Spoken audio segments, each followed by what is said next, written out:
Hi, I'm Stefan Grobe and I cover the US presidential elections for Euronews. Today I want to talk about an important element, turnout. It sounds like a truism, but it's very important in the United States, more maybe than in other countries.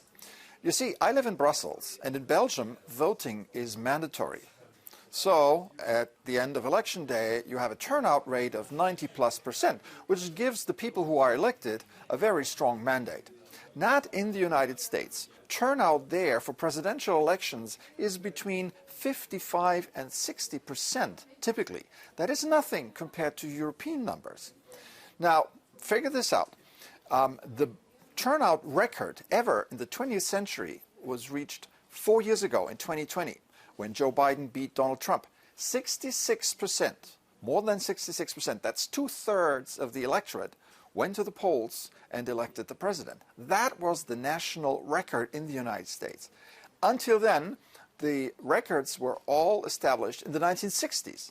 John F. Kennedy's election in 1960, Richard Nixon's election in 1968, LBJ's, Lyndon Johnson's election in 1964, and Dwight Eisenhower's elections in 1952 all had turnout rates between 62 and 63%. Now, Obama in 2008 even stayed below these numbers. Now, there's a rule of thumb in the United States. If the turnout rate is about 55%, that heavily favors the Republican candidate. If it's about 60%, it may be the Republican or the Democratic candidate.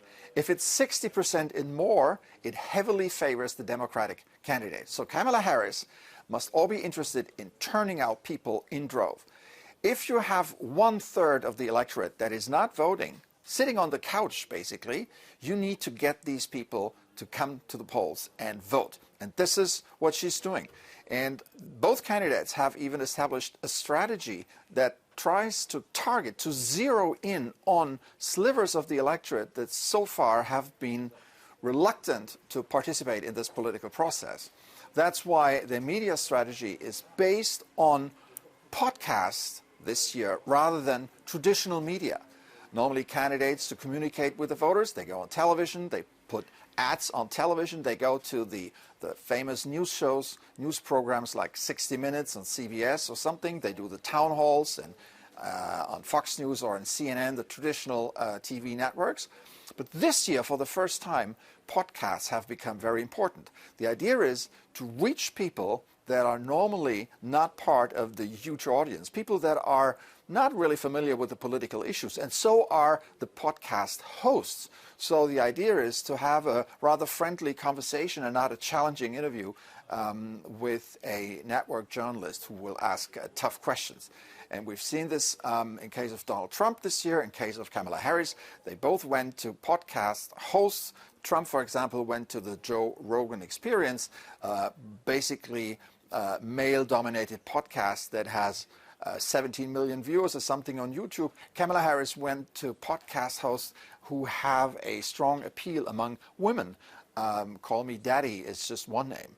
Now, they did all the other things as well. They did network interviews, more Kamala Harris than Donald Trump.